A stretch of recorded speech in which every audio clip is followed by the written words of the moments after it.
And welcome back to Views from the Sidelines. Sorry, man. I'm on the injury report right now. I'm dealing with a little voice, kind of scratchy throat right now, but it's fine. He got that Rudy Gobert. We're still here. Hey, no, I'm not gonna touch all the mics like he did, man. But you know what we are here for? The play-in, man. The play-in just happened. First game of it just happened. The Charlotte Hornets. Hornets, baby. Hornets Nation, Miami man. Heat. Let's go, dude. An What a game. overtime thriller. That was 117 to 116. He's technically not your leading scorer, but Kobe White was the hero of this game. Yeah. 19 points off the bench, including the game-tying three to hit it to overtime. Yeah. What an interesting shot choice. Oh, yeah. 12 seconds on the clock. Just toss it right to him. I mean, straight. But dude, I don't know if you heard it in the background, but you could hear the Hornets like basically, or it was at the Hornets, right? It was at the Hornets. Yeah, it was at Charlotte. Yeah. Of course. The background, whoever does like the acoustics in there, they were playing the Rocky theme. And so as soon as you heard like the doo-doo-doo, and like the game, he hit that game winner, or not game winner, but he hit the shot. And I was like, dude, that's low-key cinema. Yeah. That, 17 of his 19 points coming in the second half. Yeah. Obviously the hero of that second half, especially in a game where LaMelo and Con Knippel could not shoot the ball at all. Mm-hmm. Could not get anything going on offense. LaMelo especially struggled. Big struggles for most of the second half. Yeah, Con. Yeah, your rookie struggled today. They benched Con at the end of the game Yeah. just because he just was not playing up to his standard at all. And honestly, like, all of that is to say that this Hornets win in this fashion is about the most impressive way they could have done it. It's one thing for them to win when they're hitting threes, just like the way they want. When LaMelo's hitting three, when Con is hitting threes, when they're playing fast and they just outpace their opponent and they're scoring. It's another thing for this young team who has zero experience to come in. Everything goes wrong. They're guys who normally are hitting shots, aren't hitting shots, and they just grind out a tough win against a team that is exactly supposed to win. Like the Heat, their whole thing is like, you have Eric Spoelstra. You got the guys who have been there before. You got the vets. You got the guys who are supposed to win these tough, gritty games. And the Hornets come in and beat them at their own game. LaMelo Ball having a horrible game the whole time. Your young star has the heart to pull it through those last two possessions.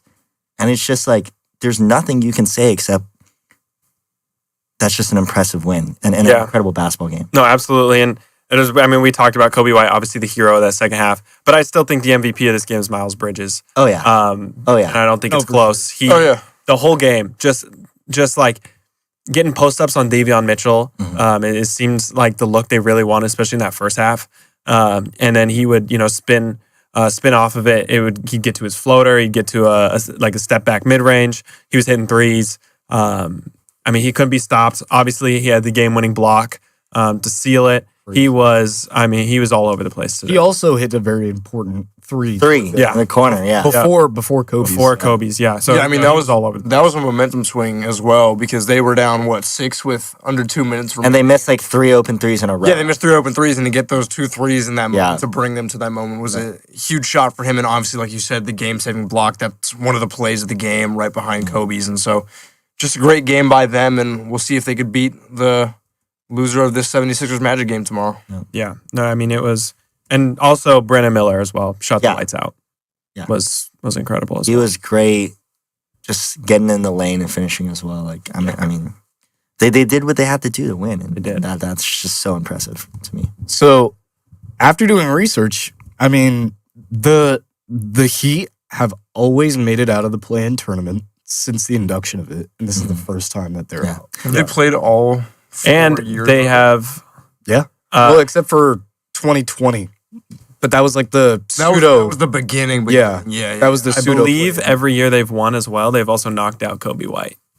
Actually, oh my gosh. Really? I'm pretty sure Bulls Heat They has been played a the play-in. Well, yeah, Bulls Heat. That's Bulls Heat's probably been a play-in matchup pretty much every year, and Kobe White has been on the losing end every year. Got his revenge. And also a true testament to the success of the play-in tournament is that now you have games like this. And what a game it was. It is interesting that I don't know if they scheduled this before, but I could have sworn that the play-in tournament last year was both 9 and 10 games. That's how it should be in my We're weird weird on the same night, but now they're doing it. They have to choose either doing the same seeds on the same night or the same conference. It really makes no sense because you're also giving one of those teams an advantage. You know, the Hornets are going to have an extra day of rest compared to the 76ers or Magic. And it's just really weird as a viewer to be like, oh, like right now we have the Suns Blazers game going on. And so we're going to know who's in the playoffs tonight. But for the East, we don't know until tomorrow night. Yeah. And then we have to wait another 2 nights. It doesn't add up. And I'm a firm believer in the high seed should absolutely have that extra day of rest. Yeah. That's and you so, get rewarded for that. Yeah, you should be, get the advantage as the high seed.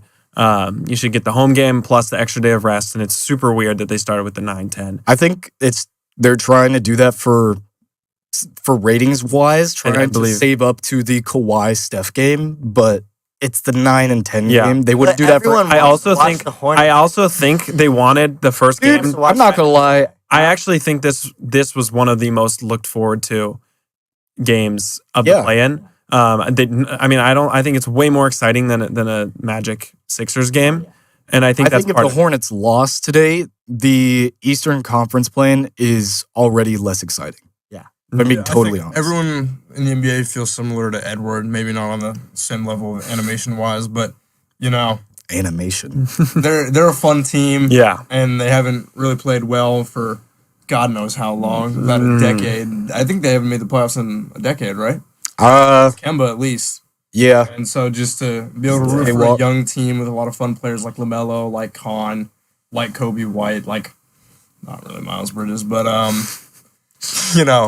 it's just a really fun team to root for, and glad that they were able to win this game, and we didn't have to watch the Heat for the 5th straight year. Yeah, you know how animated this guy is. He's checking his hair while you're talking about this too. So that's how you know. Gotta look good on the show. Gotta look good on. More excited.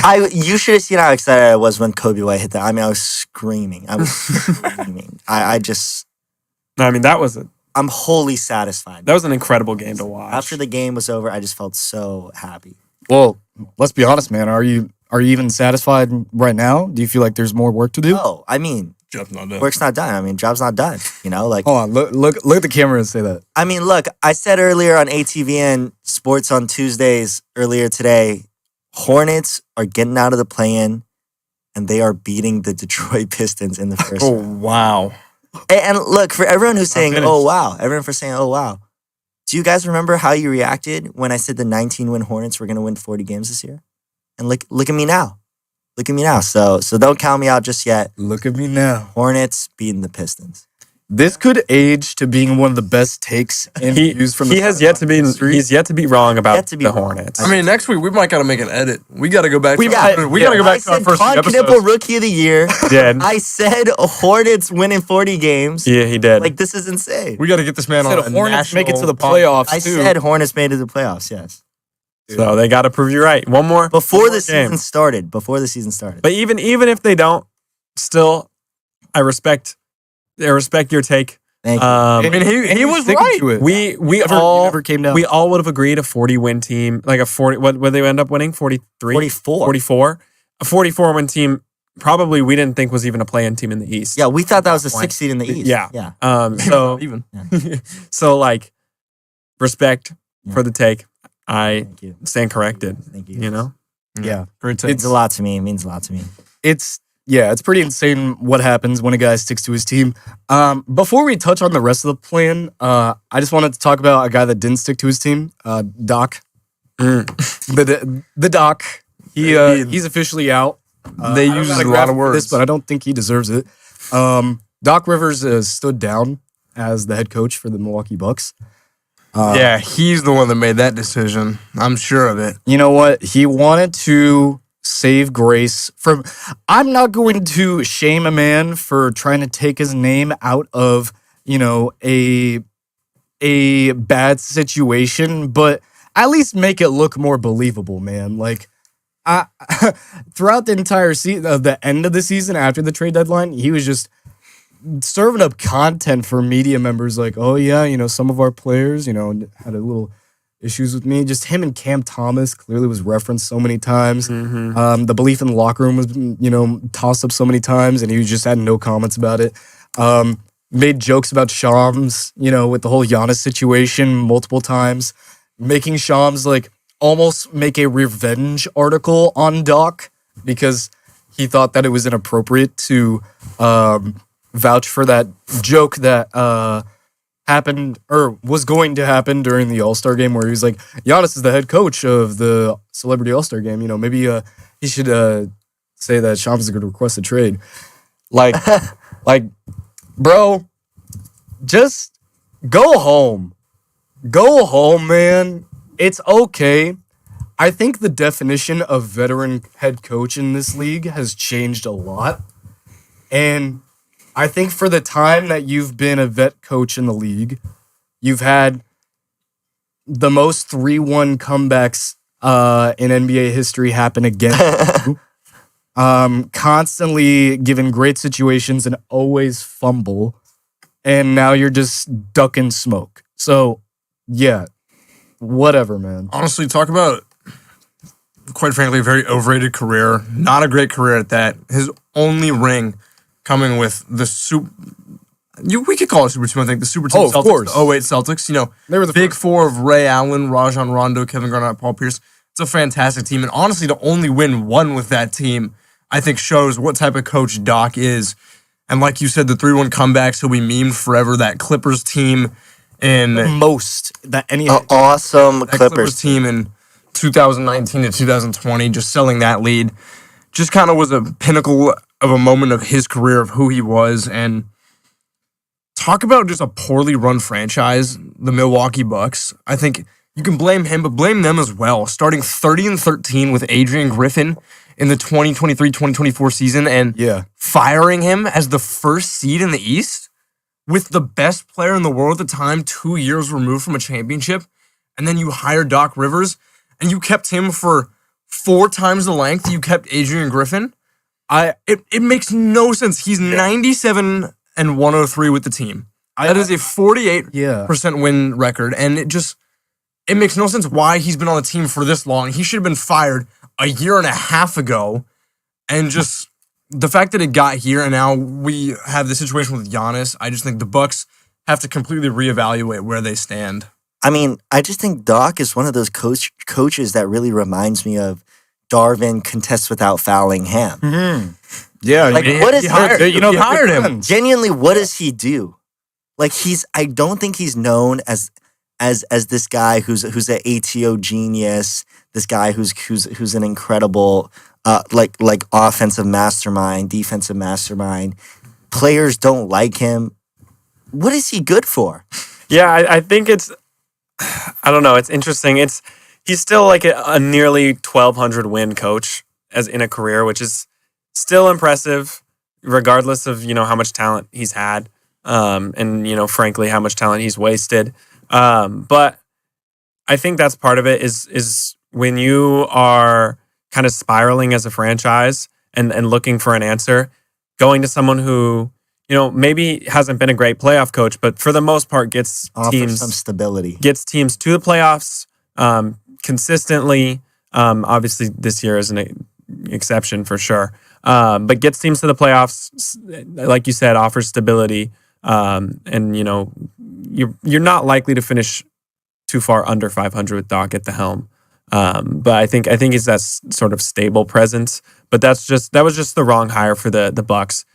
He's not a hire you should be making when you're trying to compete for a championship when you have a top 3 player in the world. There's no reason for them to fire Adrian Griffin too. Just like it was such a weird move. And yes, what you're saying is correct. Like for a team like where the Bucks were at that point, getting a stable head coach that he has a certain floor, but you don't really know where the ceiling is. Like that's a risk and that's a gamble they probably shouldn't have taken because maybe they thought that Adrian Griffin was not the reason they were 30-13, and it seemed like he was after a time. I think Doc Rivers had a losing record after they fired Adrian Griffin, and so just a complete turnaround from the helm of the Bucks. I don't know why it seemed like the narrative was that Giannis didn't like Adrian Griffin and preferred Doc Rivers as a better suitor for the Bucks when it just ended up turning out he doesn't like Doc Rivers either.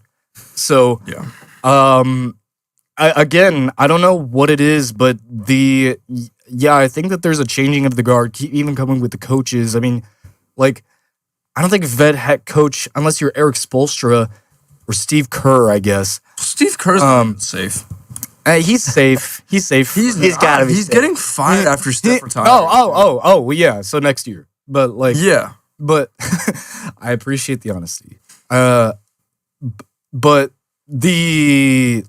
what happened with Ime Udoka, then the transition from a young guy like Joe Mazzulla, who was able to take that for Boston, and honestly really worked well for the guys. And he's a young head coach, the youngest in the league. And same thing for the Phoenix Suns right now too. They went through a plethora of coaches during that Booker and Katie and Beal era, where they went from Monty to Frank Vogel to Budenholzer, and now they actually have some like well thought out, like hard driven like play style of basketball with Jordan Knott. And I like what I'm seeing with the guys that honestly don't have a proven resume, but are adapting to the new play style that the NBA is in right now. And so, yeah, exactly what you said. I think the game is evolving, and the coaches that can't adapt, you have to leave them behind, you know. And Steve Kerr, I think, is one of them. He's very set in his ways, and he had a lot of success with it. Whereas you can't really say Doc had a lot of success with his methods of coaching. And like you said, Joe Mazzulla, I think we could all agree. I would say he's the best coach in the league right now. Oh yeah, he really has his own style, and people like Mark Dagnall, you just need to be fresh and open to new ideas in this constantly evolving game. I think that's true across all sports. And if you're an old head coach who's just not willing to change, we see what happens. Yeah, and like I think, especially in the NBA, you mentioned, you know, all sports change and evolve, but the NBA, I would argue, evolves faster than, you know, any of the other major sports. Any sport, absolutely. The way it's played changes, and there's a reason that you see there's not that many like super long tenured head coaches in the league anymore. Mm-hmm. And even the ones who, you know, obviously Pop's not there anymore, but when he was, and Spoelstra, they adapt. They change their ways. You know, Spoelstra move into like this no pick and roll thing, super high pace. Like, since when is Eric Spoelstra the fastest pace in the NBA? Like, since that's what works for his team, that's why he's such a great coach is he can adapt. He doesn't get stuck in his ways. And I think Steve Kerr was so successful because he kind of ushered in this new... He made a new NBA. Yeah. And then he's stuck in it. Yeah. Instead of adapting and keep improving it, as other people take his offenses, the guy, you know, even a guy who's, you know, studied under him, Kenny Atkinson, right? Yep. Goes to the Nets, is pretty successful. That ends, and then comes to the Cavs, is super successful, wins a Coach of the Year. Like, that's the kind of things that if you're a long tenured head coach, you have to be able to make those changes. You have to do that consistently, and you have to, you know, reassess yourself every year. And it's something that we haven't seen Doc Rivers do, Steve Kerr do. And that's what worries me for these, you know, longer tenured head coaches. Yeah, I've kind of always, for this conversation, I've always used the comparison of the difference between a veteran coach that's been in the league for a long time, that's had evidence of winning, like a Steve Kerr, versus Eric Spoelstra. But the difference between good coaching and a good coach, like that has had a great resume, it's like if you're good at poker. If you're good at poker, then you're able to be great no matter the hand that you're dealt. That means you're able to play great with a great hand, and if you don't have a great hand, then you're also able to play great at bluffing. And so I think that Eric Spoelstra can do that way better than probably Steve Kerr right now, and a lot of the other veteran head coaches in the league, because he's able to have that versatility. Yeah, the thing about the best coaches is they make the team around them better. When we get excuses about what team a coach is given, you have to evaluate the coach. And like you said, Eric Spoelstra, I don't think the Heat are that good of a roster, but he makes them better. And we've seen that for years. Another sign of a great coach is, like you said with Jordan Knott, great coaches make great assistants. And so when you have a lot of people leaving your organization and making other teams better, it shows who you are as an organization and as a team. And when these young assistant coaches are becoming better coaches than the older coaches that have more experience, I think you see this change and you see how the league is truly adapting when the younger guys who have no experience seem like they have more experience. Yeah, no, for sure. But yeah, I mean, we got the rest of the bracket. It's, for now, Hornets are locked in at that in that second playing game. They're going to play the loser of the 7 or 8 between the Sixers and the Magic. Currently, I think it's right about halftime. Yeah, with 1 second left. About to be 65 to 61. I think that Phoenix will end up coming back and winning this game. And I think that they'll have to play the Spurs in the in the first round. And I think that the Trailblazers will play the winner of that 9-10 Warrior-Clipper matchup. That is my opinion. I don't know if you guys have a similar thought, but Jalen Green is 22 at half. 22? For the Suns, yeah. Time, yeah. I actually disagree. I think I like the Blazers. I like the Blazers too. I like the Blazers here. I think I trust that defense and that transition game coming down here to the wire. I think Well, they're doing a good job of not letting Denny get his free throw. I think these are the two teams we're going to see in the playoffs, no matter what order. Who do you think? The Clippers? I think the Clippers are our playoff team. Who do you think the Clippers would beat? The Suns? Either one of these teams. I agree. So you think the winner or the loser of this game loses to the Clippers? Okay. I do think. I think the Clippers they've been hot. You know, they're not a 9 seed had they not started. Yep. 7. I mean, the way Kawhi's playing is unreal. Mm-hmm. He's just been so good all year, and he's going to continue to do that in the playoffs. Garland looks fresher and healthier than he did with Cleveland. 2 weeks ago, we saw a fully healthy Blazers team come into LA and beat the Clippers. But I think it looked just like a really off shooting night. Yeah, for the Clippers. And also the Clippers genuinely looked like they were not trying. I mean, this is like not. Man, Brook Lopez was taking all the shots. And not to say that that's in support of them. I'm not supporting them because of that, but genuinely, I would see a loose ball and Derek Jones Jr. would go oh man, I don't know if they couldn't get a stop on defense. I forget if they're on second half of back to back or whatever it was. But I mean that kind of stuff matters in the regular season for sure. I think give it one game. I really believe that Clippers team is more talented than either of these teams. I think they're more well rounded. Personally, I got the Suns in this one though. Just something about Denny Advia. I just don't think he's got what it takes to win in the playoffs. In a big game. I mean, he's low-key choking right now. Say that. And I just think, the Suns, I want to see D-Book. I want to see D-Book in the playoffs. I think he's a pure scorer, can get it done in any scenario. And just, Blazers. I'm not sold on the Blazers. Denny Advia. Genuinely, I think Denny Advia on a better team is a scrub. Okay, to all the Denny Advia fans out there, I'm saying this to you. I mean, he was for a while. Denny Advia, he is a foul baiter. All he does, he's on the semi. I mean, he has 16 without foul baiter. He has 16 on 1 free throw right now. Pretty efficient night so far. 60 from the field, 40 from 3. Foul baiter though. I don't care. Number one foul baiter. He's very self-aware. But in transition, he is tough to stop, and he's a very good point guard. Point guard. Being able to run the floor, be a floor general, he's very good at that. I just think the size and switchability of this Blazers team is so. I think that's why also they're a so staunch Toumani Kamara hater.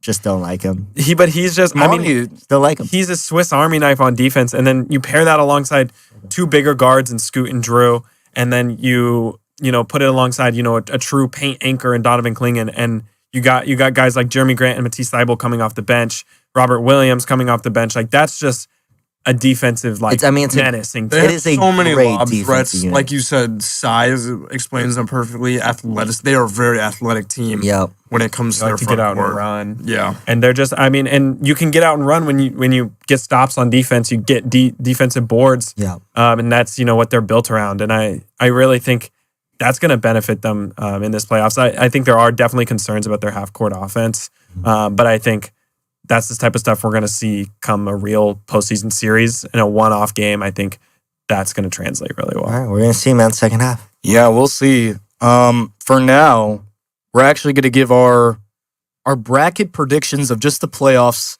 right off the bat.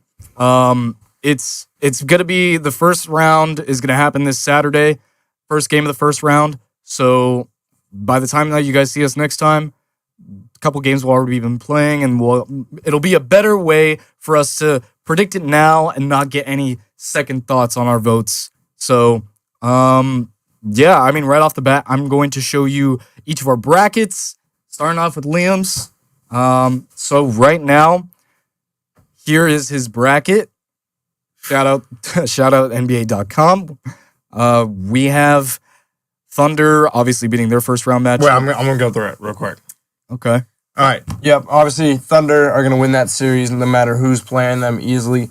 Rockets, their size, their athleticism as well. They're just going to beat the Lakers. The Lakers are too short-handed. LeBron, all-time player, obviously, but he cannot do it by himself. And JJ Redick came out today and said that he has no update on Luka and Reeves, and they're still out indefinitely. So Yeah, that was bad. No hope of like a Game 6 Luka coming back. So I think there's just no way the Lakers make that happen.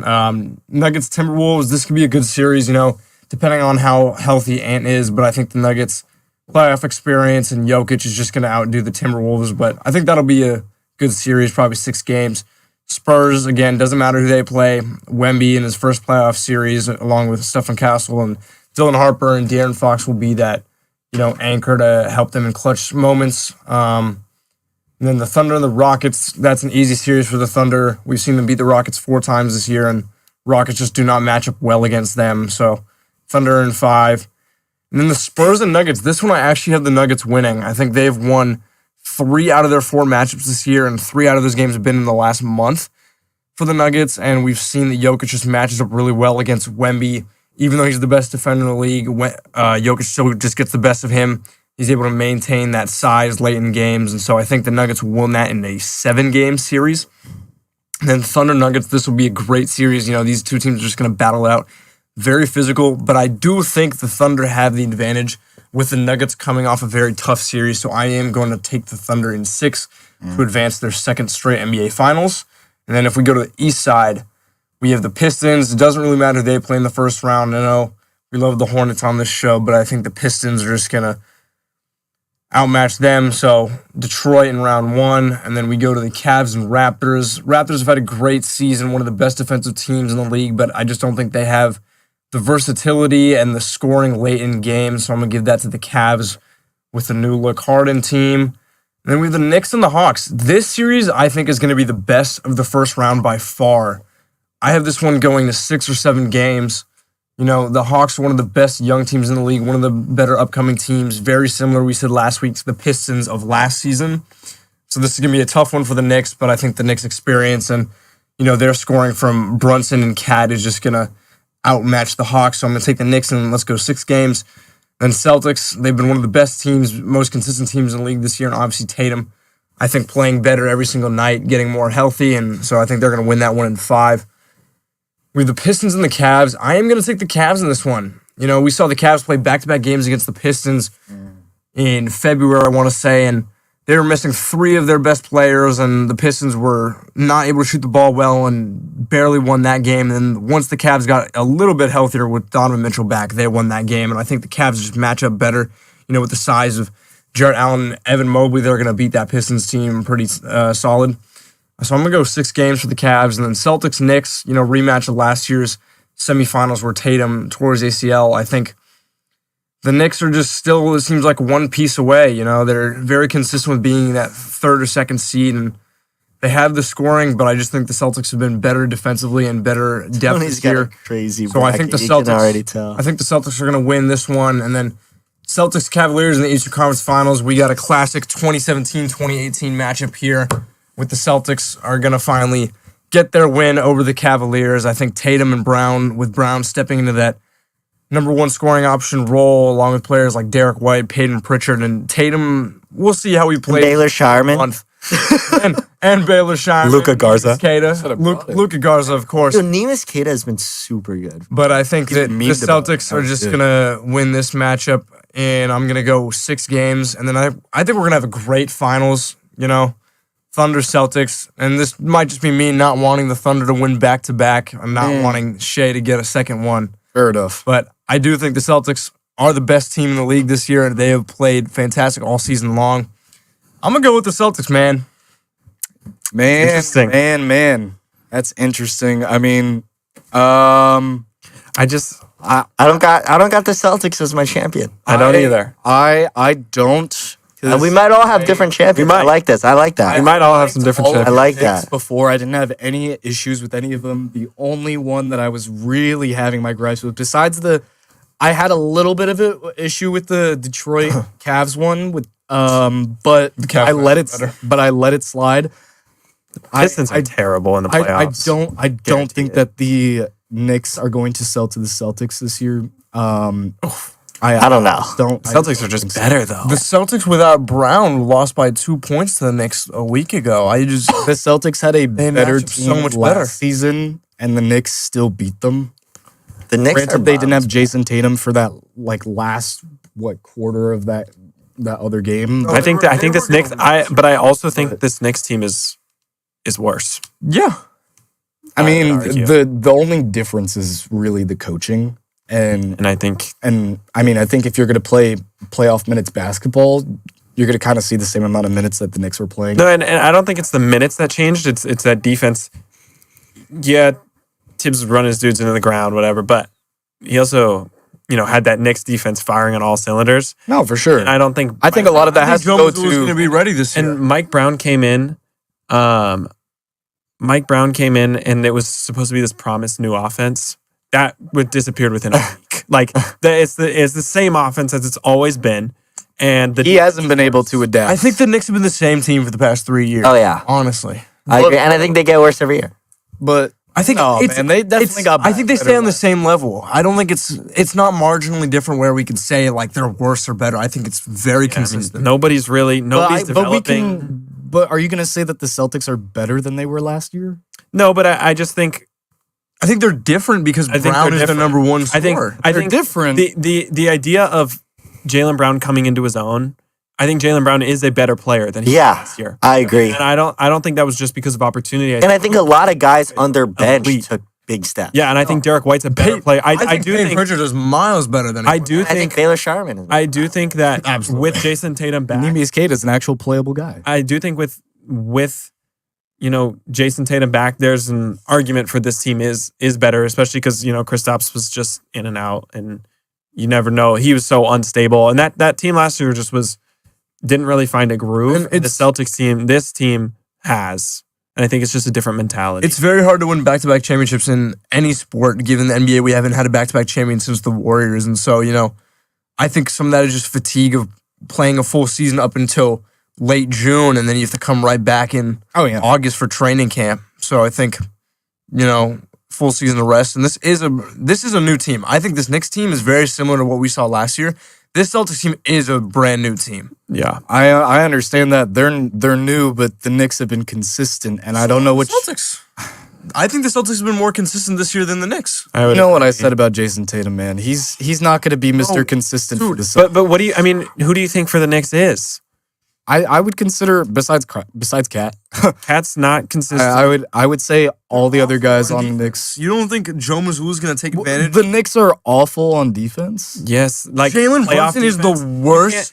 If you guard put Cat and Jalen Brunson in a pick and roll, it's over. What happened? You towards don't the end think of they're both- going to run sets of Jalen Brown pick and roll on Jalen Brunson? Okay, but do you think that Mikal Bridges can't do exactly what he did last year? It depends who they put him on. Of course he can do it again. I don't think I think he had Joe their Mazzulla is going to number. adapt. Joe Mazzulla couldn't adapt from Game 5 to Game 6. Yeah, but that's The now he has a series whole was season. over. He has way more games to watch back on, and Derek White I think is going to be an X factor in this series because I think if they can't get the switch that they want with Jalen Brunson moving into guarding Jaylen Brown, if they can't get that switch, they're going to hunt him with Derek White or Peyton Pritchard. They don't care who it is.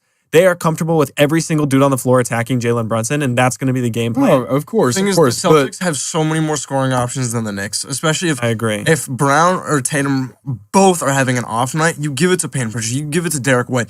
If Brunson's having an off night, the Knicks are cooked. But the Celtics still had those options even when Tatum went out. Yes, but there's still no difference. But we have doubted the Knicks before. It won't be the last time that we've doubted the Knicks. I'm not going to say it's the Celtics just not being a different team and then the Knicks being the same kind of boring team that we've seen for the last couple of years. I agree with that statement, but I think that we have doubted the Knicks very much like how we've doubted the Timberwolves, and I feel like that the Knicks just got it over the Celtics for this one for me. No, I mean, I don't think it's not a ridiculous thing to say. I just don't think I think you can't just look at the rosters and say, oh, it's the same teams. It's going to be like last year. Like, I just think it's going to be a wildly different. I think even last year, you take the exact same two teams in the exact same situation, put them in a new 7-game series. Who knows? Who knows? So I know, but because of time, let's go through all of these. We're gonna go to dashes next. Yeah. So my logo didn't work. With you know what? Maybe that's the eventual NBA champions Cavaliers. I guess the Raptors. Let's just talk about where I differ from Liam.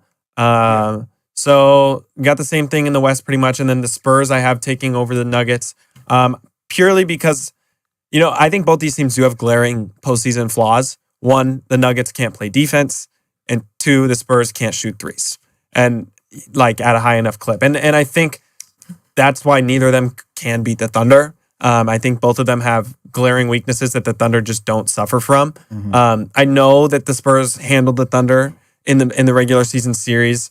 But you know, I just feel like with Fox, Castle, Harper, there's not enough shooting in that backcourt yet. I think it's going to take a little more development out of the young guys. I think obviously Fox, we kind of know who he is. He's been in the league for a long time, but Castle and Harper have this ability in the future to, you know, really add that 3-point jump shot into their, like, you know, become 40% threats from back there. For sure. And that's what they need to become a real finals contender. So that's where Julian Champagnie to like hit like 5 threes a game, shooting 15. Yeah. I mean, they obviously have great shooters outside of, you know, on those wings. On the wing spots, I mean, you got Keldon and Vassell and Champagnie.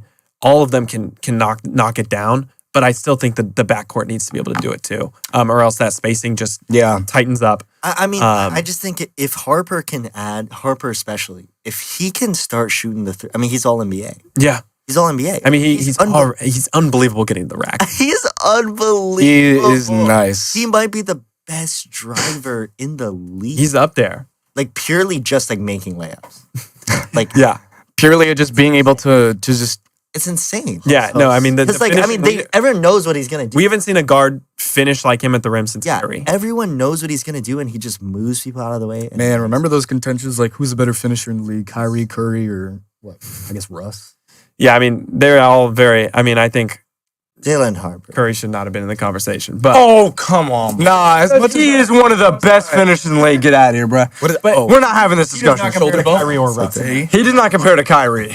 Or Russ. I think he can compare to Russ. I think Russ's look uglier, but when you can just go up there and yam it on somebody. Yeah, prime Russ was insane. Prime Russ was unstoppable at the rim in a way Curry couldn't be. Yeah. And Kyrie was the same way, just in a different fashion. But moving back into the postseason bracket. Yeah.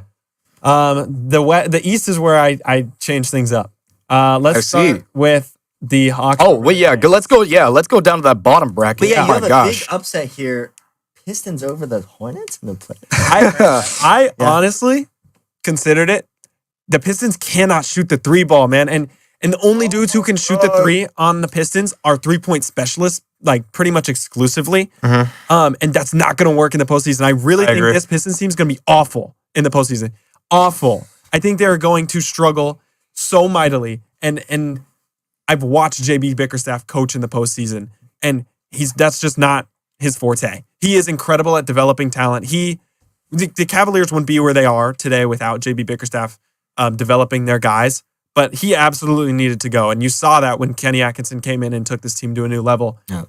I don't think JB Bickerstaff can coach a team to, you know, true contention. But even if he can, this Pistons team isn't the one because they can't shoot.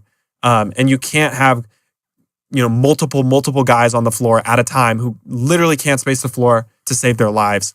Asar and Jalen Duren and I'm blanking on more of them, but there's so many. They just can't shoot. Yeah, this is a team that is going to be really easy to adjust to on a night-to-night basis. I agree. And then Hawks over Knicks. That's what I want to talk about because I think the Hawks match up well. Honestly, I do, and they're hot. And I think the Knicks are going to have a hard time stopping Nickeil Alexander-Walker alongside, Jalen Johnson, because he's gonna get into his stuff. He's gonna put up at least 20, 10, and 8. I think.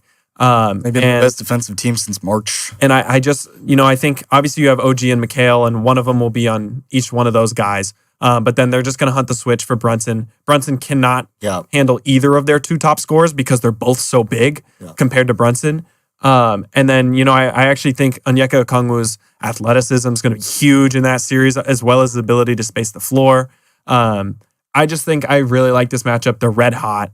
And I don't trust the Knicks because we've seen them get exposed. I hate the Knicks, bro. In the postseason. I think this is going to be very reminiscent of the Pacers series. If the Knicks lose in the first round, Bridges and Cat are gone, right? Well, they need to just blow it. If they lose, blow it up. I think if they don't make the finals this year, which they're not, they need to make massive changes. And I think the first change is going to be Cat.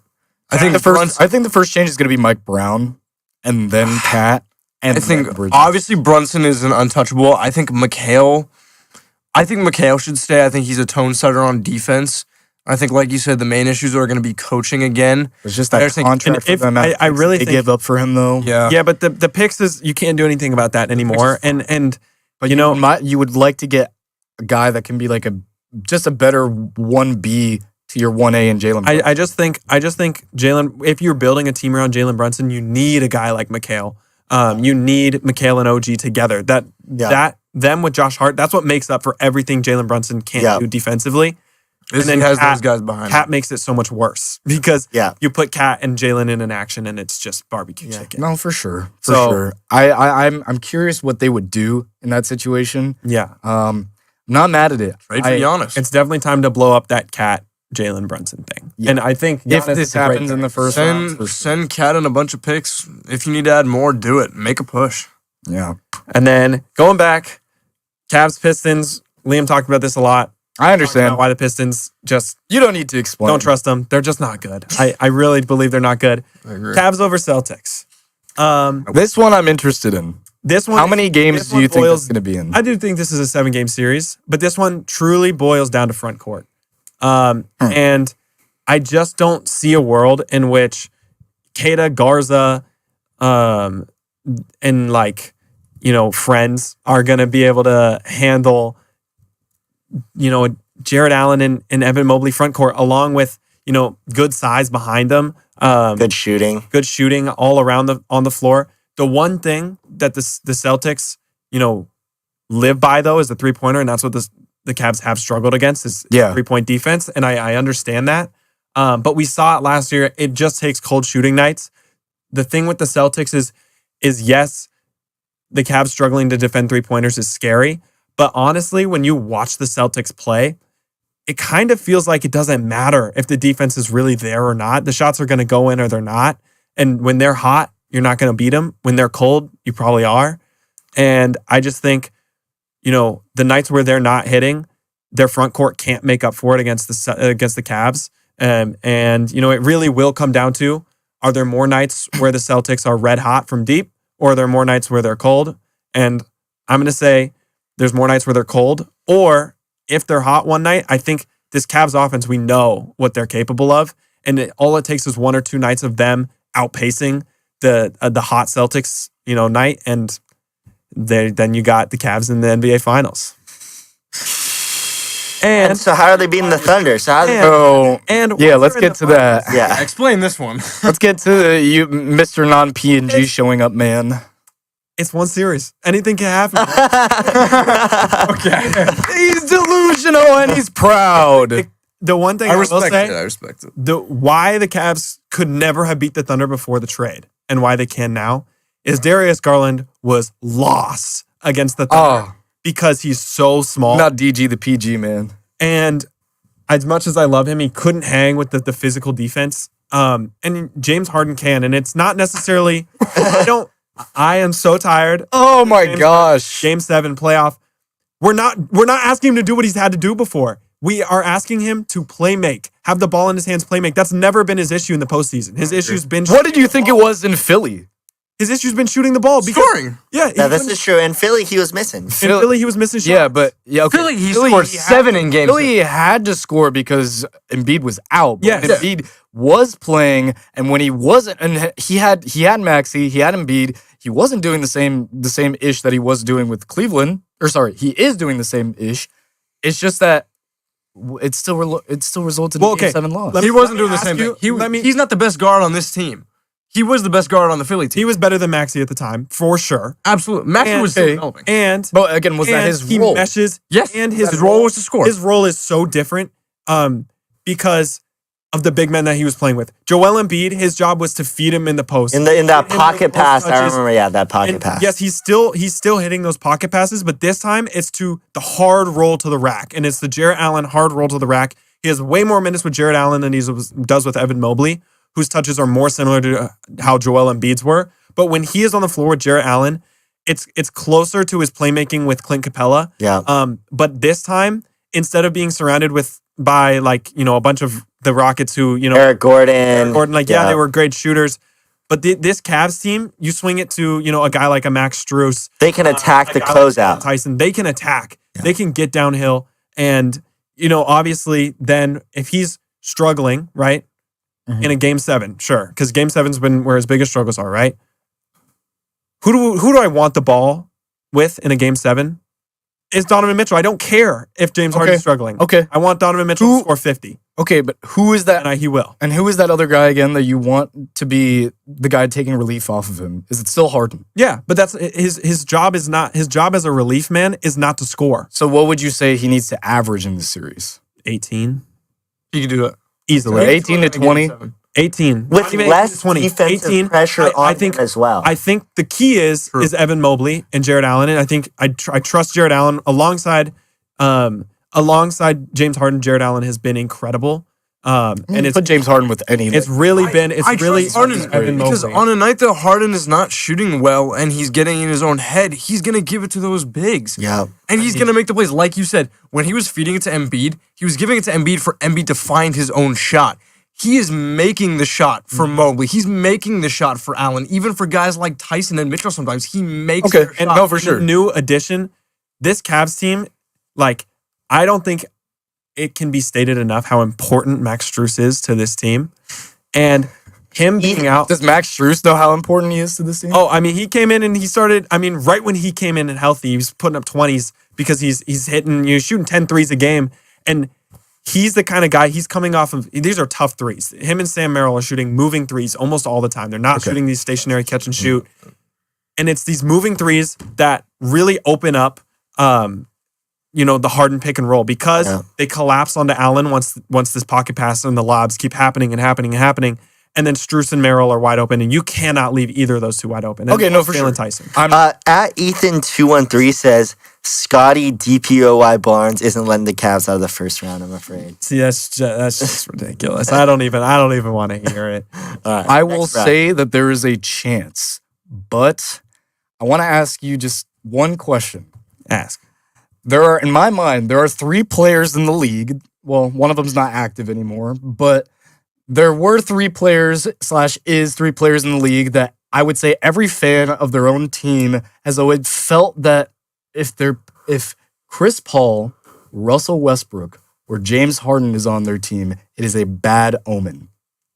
Do you truthfully believe that is still kind of in the back of your mind heading into the... You don't believe that's never been in the back of my mind. Liam, you look unsure. That's never been in the back of my mind.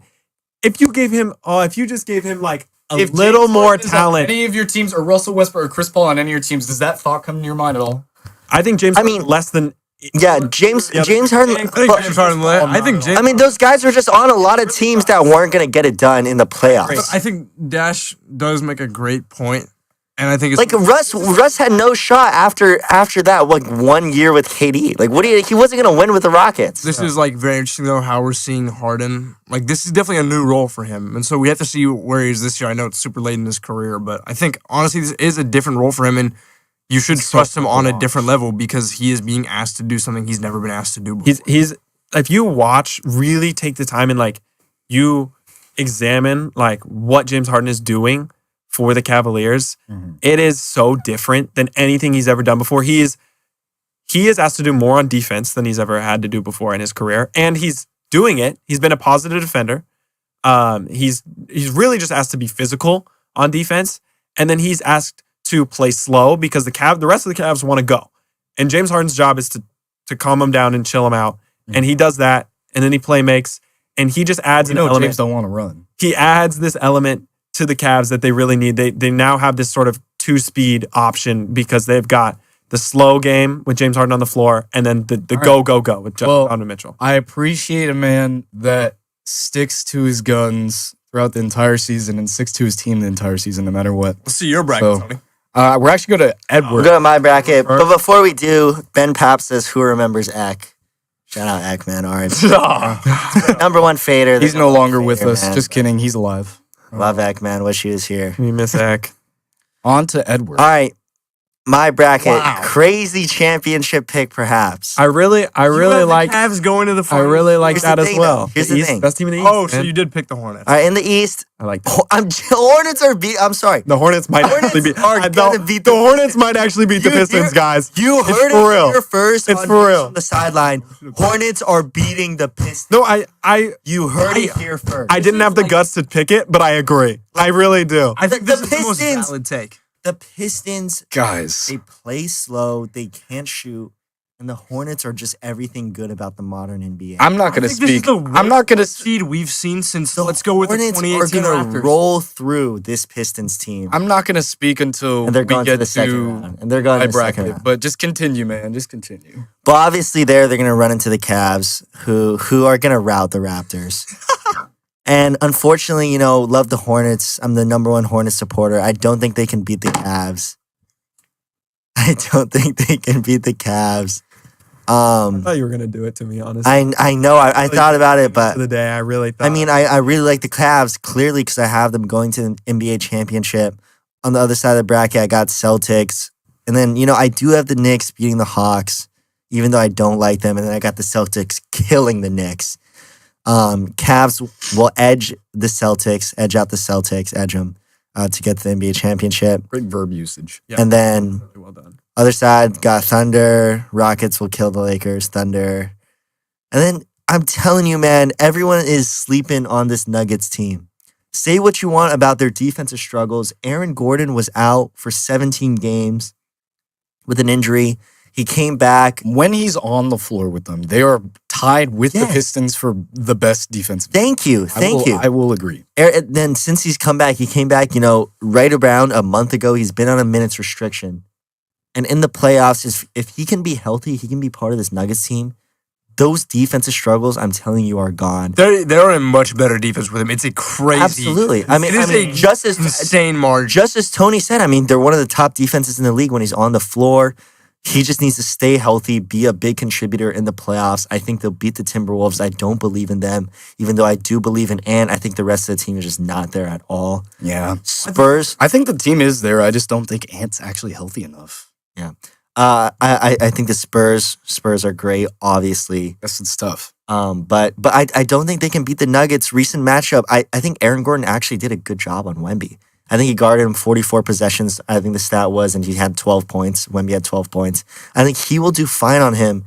And as Dash said, Spurs still have some issues to work out, young team, offensive issues, and I think the Nuggets, they're going to be a well-oiled machine in the playoffs.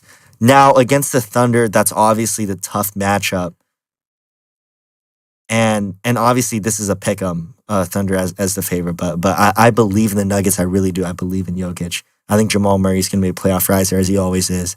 And I think they're going to get it done. And then I have Nuggets beating the Cavs in a great clash of front courts. I think it'll be a good series. I just think I really am the number one Jokic and Nuggets supporter. I think he should be MVP every year. I agree. He should. This should be his 4th MVP. Yeah, like he's awesome. Wow, it's. I mean, yeah. The Thunder. It seems like none of us really believe in like the back-to-back thing. Yeah, I mean, it feels like a Eastern curse. Conference champions. It feels like a curse. The Thunder are the best team in basketball, in my opinion, but I don't know if they're gonna beat the back-to-back curse right now. Yeah, you're right. See you, Tony. All right, Please don't. I heard some murmurs over there, right? Please tell me you Don't have the Raptors. I had some murmurs. If you have the Don't have Pistons the winning it Raptors. all, the Raptors. No. Okay. if you have the Pistons winning it all, I might leave. Now, I let you all speak. Okay. It's time for me to speak. Pistons, man, they're not. We have the San Antonio Spurs winning I don't hate that. it all, and at the show they are meeting the Detroit Pistons. Who just aren't good. Now, I'm going to, bro. We don't even have sound effects here.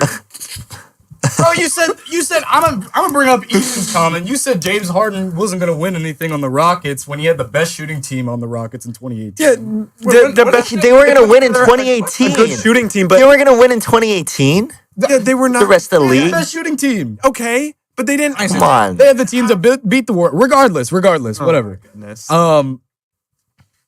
Everything in the West seems like it's gonna roll out the same way. I almost was different with this Timberwolves series because I do think that they still have everything equipped.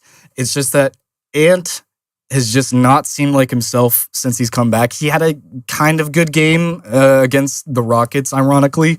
He had 22 points in that game. But he just, if he's not 100%, he looks like he's maybe 50 to 60%. And it's just like, if you don't have 100% Ant, you're not getting anywhere with it. Again, yeah, Lakers getting crushed by the Rockets, but that's not the Lakers' fault. I do have them winning in 6, though. I think that the Lakers will be able to extend it a little bit. Rockets, Thunder, as much as I want to say, Rockets don't got a chance. I would love to see how Game 1 goes, but it doesn't really matter. Nuggets, Spurs. I see the Spurs and the Nuggets in a 7-game series.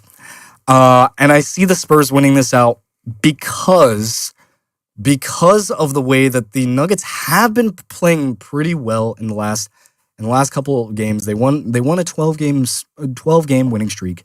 That is great. But the team that the Nuggets could have been this year is not the team that they have right now. They could have found it, and I would have been totally fine with them heading into the playoffs. But I think it's way too late. A 12-game winning streak heading into the end of the season doesn't change my mind at all. I think that the Nuggets are even getting out of the Timberwolves series in like 6 games, even with an unhealthy Ant. So I don't think that they're going to beat the Spurs. They're going to push them to 7, but that's all that they can do. Spurs move on, and Wemby meets Shea and the Thunder in the Western Conference. Now, moving to the East. You know, as much as we were talking about the Hornets would have been really interesting if they were in that other side of the bracket, because I would have loved what they would have done against the Celtics. They would not beat the Celtics. I don't think they would have beaten them, but you know what, man? I don't think they're getting smoked at all, honestly. They're getting smoked by the I do not think Celtics are just the better version of the Hornets. Yeah, but they, again, you just kind of said it. If you're playing a version of yourselves, and better or not, you're going to get a couple games off it. I disagree. I think it's literally just them playing themselves, but better, and that means everything that they do, the Celtics. Every single way. But every game is different, man. You don't know who could have a hot hand, Every single way. and dude, you never know what could happen. But I didn't end up doing that, so it doesn't matter. Cavs beating the Raptors, of course. I have the Knicks beating the Hawks. I was very back and forth on this one, though. I think that's gonna be the best first round matchup. Yeah, I think so that's too. pretty consensus. I would. The only reason why I pulled through is because I told Jonathan Satilli, that I do think that his Knicks are going to probably get past that after he spun the wheel and got the Knicks in the first round matchup. So I think that it is destiny that the Knicks are going to probably beat them, but it is going to be like a 6-game series. I don't think it's going to be easy at all. Let's just start with Knicks Celtics. Going back to what I said earlier, the Knicks have played consistently, albeit with a different coach this year. They've just kind of, honestly, the rest of the East low-key got better. I think record-wise, the Pistons have gotten better.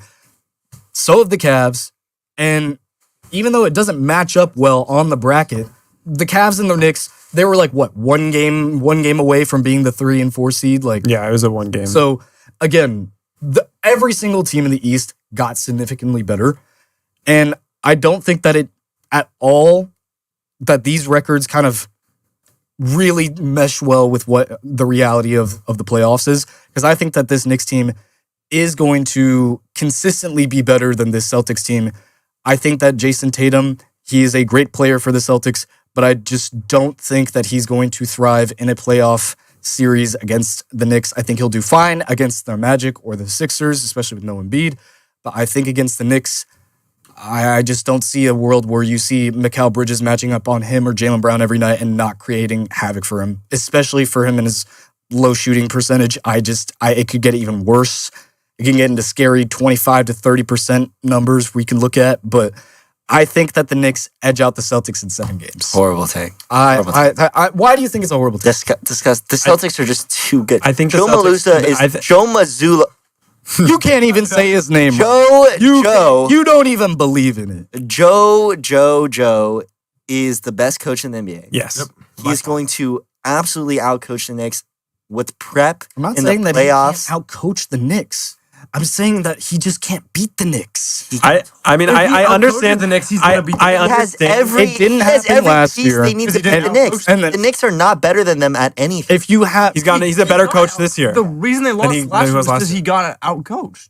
really, so people were saying Thibodeau was a better coach than Joe Mazzulla last season. No, but he got in that out- series. But that's what that would mean. No, in that that's not series, true. In not that season. Yeah. That's different. What are the intangibles that you have to have as a coach in order to beat another coach? Thibodeau is an You incredible. have to outcoach. You have to be Yes, the better Thibodeau- chess player. just 'cause you so outcoach you have to be someone the better coach. No. to be the better chess So player. every in time that every matchup. time a coach outcoaches another one, they're just the better coach. That's not how that That works. makes no sense. That's not how that works.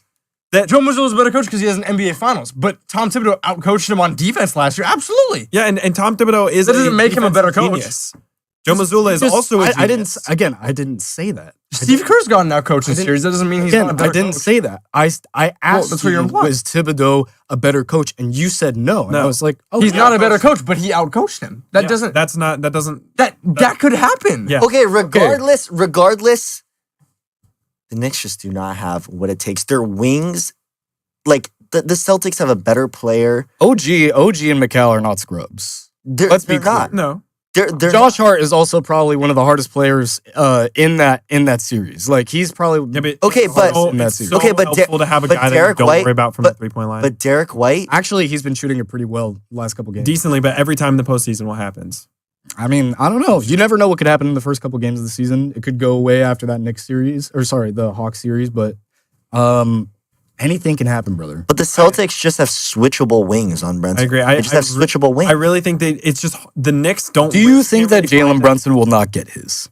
We talk about this with every star he player. might get him With the- inefficiently. He might get it inefficiently. I agree. I think he will And get. did he his get it very inefficiently on their way to the Eastern Conference Finals? Yeah, they but did. The Celtics couldn't hit a three. Exactly. That's just what happened. And I Jalen Brunson will in my get his opinion, efficiently, and the Celtics will shoot him out of the I way. honestly think last year was the Celtics lost because they missed a lot of threes, Absolutely. and I just don't think that's going to happen I this think year. Tom Thibodeau is also a better coach than Mike Brown. I agree. He just got fired because he hadn't done anything and he hadn't equated to They the needed NBA to Finals. change For sure. Yes. But Joe Mazzulla was not getting outcoached 2 years in a row. No, and It's not happening. he, I'm not honestly, saying I that he's don't gonna get even- I don't even outcoached know by if he Mike got Brown. outcoached last year. I really think they just couldn't hit a three. Yeah. I'm not saying that he's going to think he get got outcoached on outcoached, man. defense, I but- just don't think that what the coaches have is their players, and the players are going to determine this game as much as the coaches do. The players are, at the end of the day, that's what they got. They outrule the game. So I think that in that regard, I think that the Knicks are winning it. 7 games. I think the Celtics are better players. And then on the other side of the East, while we still have time left, quickly, Pistons, Cavs. I understand what you said about their shooting struggles. We saw what happened without Cade Cunningham. The Pistons have done fine shooting splits wise. Dennis Jenkins has slipped into that role, and seemingly when everybody thought, okay, they're not going to have Cade Cunningham, they're going to suck. And they kept right on course, kept right on cruise control. Dennis Jenkins is shooting 37% from the 3. Mm-hmm. That seems pretty serviceable to me. Yeah, not a starter, but do you trust a player like that in the playoffs?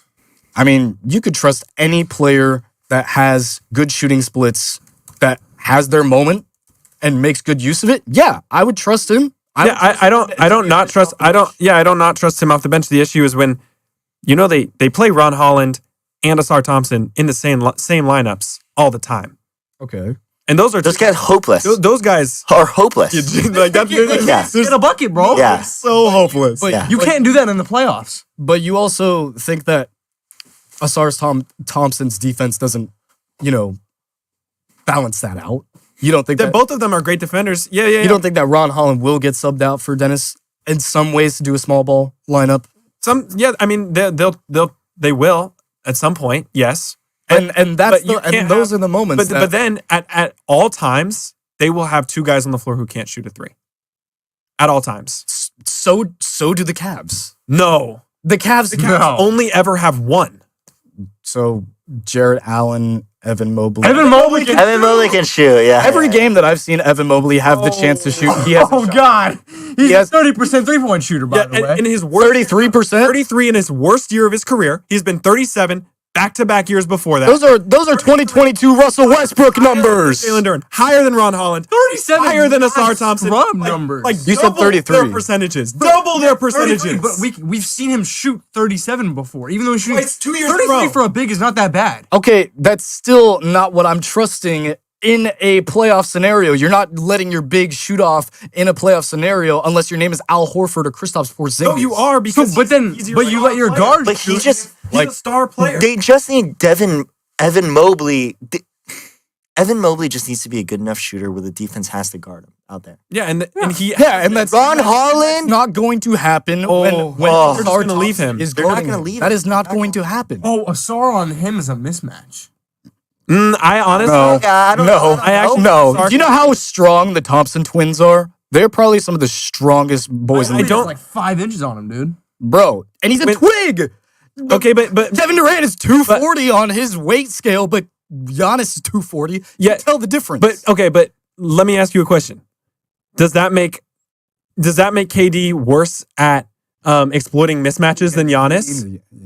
Because you just KD. We're talking about weight. We're talking about Okay. Yes, Here's the thing. exactly. Okay, Here's so the thing. wait. Let me shoot the ball. So can Evan Mobley's mid-range. Evan Mobley's nowhere near the closest shooter as Kevin Durant. You're not going to convince me. Put him in a pick and roll with Harden where he's at the top of the key. He's hitting those shots. You can't leave him open. Savant to a pawn. You are. Yes, but I'm saying you're trying to say that Evan Mobley can do what Kevin Durant. No, I'm never claiming that. Okay, what I'm saying is weight does not matter in terms of exploiting mismatches. It depends on how you do it. And we've seen who's been one of the post players who is the most effective at exploiting height mismatches the last 5 years is Kristaps. Gets pushed around by guards all the time. It doesn't matter. Evan Mobley gets pushed around by guards all the time, yes.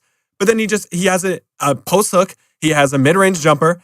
Like that stuff doesn't have a bearing on that. At the end of the day, when they run Ron Holland and Asar Thompson out there, you're gonna have 3 guys on Cade Cunningham. You're gonna have Evan Mobley and Jarrett Allen just sitting in the paint. How are you gonna score? How are you gonna score? Jalen Duren is not going to have the Nuggets beating the Cavs. Yeah. What do you mean? What is that? Because the Nuggets can shoot. It's gonna do. No, because so you we're not talking about the Nuggets. What a rage rate that was. Because the Nuggets can shoot the ball, so Allen and Mobley can't just sit in the paint. Zane Woods said Tony is a rage baiter, bro. This shit cannot be real. Thank you, Zane Woods. Thank you, Zane Woods, because that has nothing to do with the Nuggets series, because the Nuggets don't have the issues that the Pistons do. You can't have two bigs sit in the paint against the Nuggets. Yeah, but it's still Jokic going to the paint. He's like 64% from the paint before he took a bite of that quesarito. We're not talking about the Nuggets. But I'm using the example of guys that like, what are they going to do against the paint? It's like, okay, when you put the most unstoppable paint player in the league. Yeah. Best player in the league. So it doesn't matter. So when you put Jalen Duren. Okay. So then we can't just slip in the best scorer in the league for Evan Mobley. That wasn't a 1-to-1 comparison. That is, he used it as one. No, I was taught. He didn't say anything about KD. I did, and I didn't use it as a 1-to-1. I didn't use it as a 1-to-1 comparison. Wait, you talked about KD first? Yes, he did. First of all, yes, you did. And second, don't gaslight me now. Yes, you did. And second of all, I didn't say it as a 1-to-1 at all. I used it as an example of why weight does not affect how effective a mismatch can be. It's based on how a player plays the mismatch. This is the NBA. This is not Lyon Recreation Center where a guy who has 5 inches on me is going to back me down. This is the NBA. Everyone's strong. Everyone's athletic. It's not about your size. It's about how you play as a player. Ethan213 says no one has addressed playoff Harden yet. We actually have. We've addressed that. We've addressed that. I don't know why. And speaking about Lions Center, I won 3 games in a row last night. All right. See, audience members, this is how you can tell that I respect their time when they have their brackets. But I didn't mention playoff Harden because I don't have to. And all honesty, if I really want to get into the nitty gritty, if this got to 7 games, Harden's putting up another stinker, and you have to accept that. Will you accept that if James Harden in another game 7 loses for small sample on national sizes, television? The lights were brighter than expected. Will you accept that? No, because game 7s are small sample sizes. And he's not doing something he won't accept had to do before. He's doing in a completely new role. I don't care about playoff Harden. I think it's even playoff Harden. He didn't have to do the same thing when he was in OKC, and he still disappeared. I think even if Harden disappears, they'll still win. 22 years old. Okay, and now he's like 38. Like, I don't understand. Okay, but what is the difference? Game 7s, the role changing. All of his game 7s, at the end of the day, he's been the best player on the team. And the idea of James Harden and in the playoffs, I will never believe in, and nobody should ever believe in.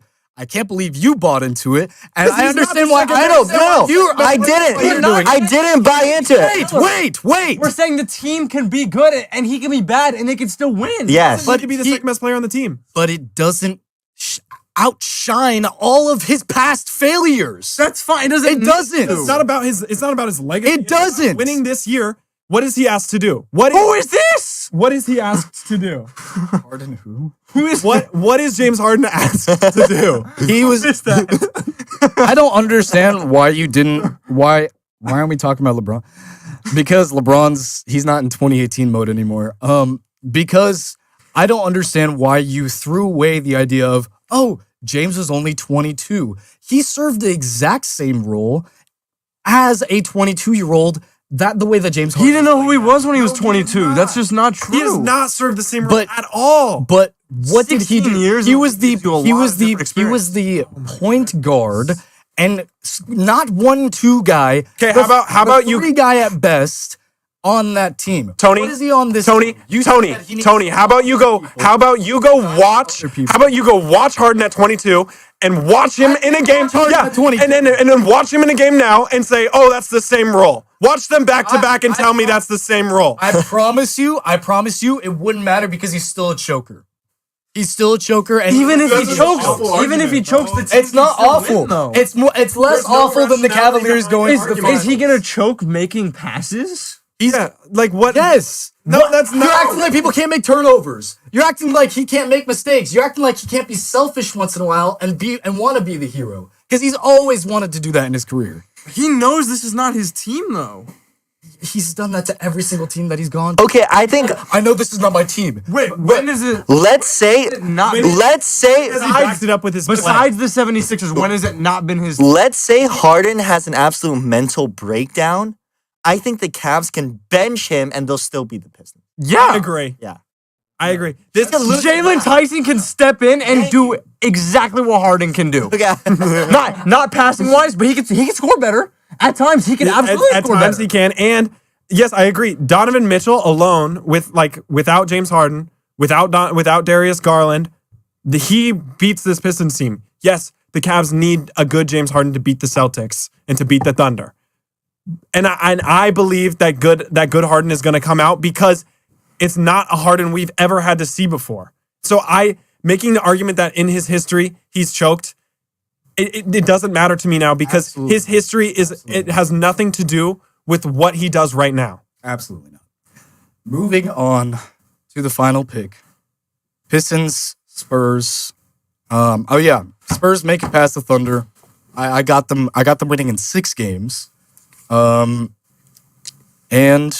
yeah, we got what is happening outside? I don't know what's happening outside. There's a giant truck outside. Big truck. But whatever. Yeah. Thunder Spurs 6-game series. I believe Wemby when he said we had their number all season. Now I've been the victim of teams being good against other teams in the regular season, and just completely folding in the postseason. That happened with the Minnesota Timberwolves and the Suns. They were 4-0 against the Timberwolves before that playoff series. They lost 4-0. So anything can happen in the playoffs. But I think exactly. And I think that those teams are totally different. The Spurs are always prepared. They know who they're playing every single game. And they have had their eyes set on the Thunder since day one.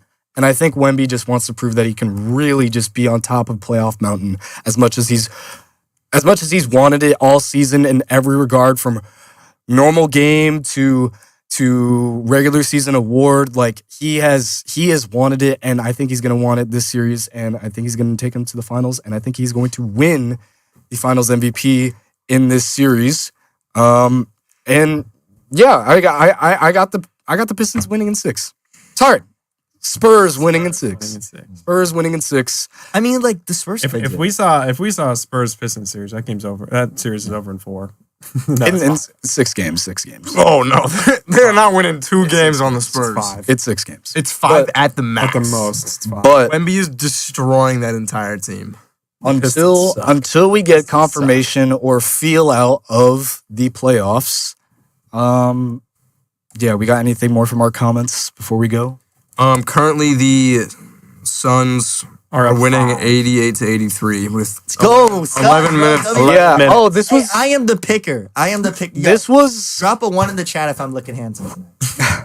this was something that also was gonna, I guess, attempt to change. I guess like the way that things were gonna look in this bracket for me. But if the Clippers or Blazers end up playing the Thunder in the first round, that also has to do with the reason why the Spurs beat the Thunder, because I think both of those teams can possibly push them not just to 5 games, but to maybe 6 games. No, I think the Blazers first round, especially. I think the first round is at max 5 for the Thunder. This Thunder's team is.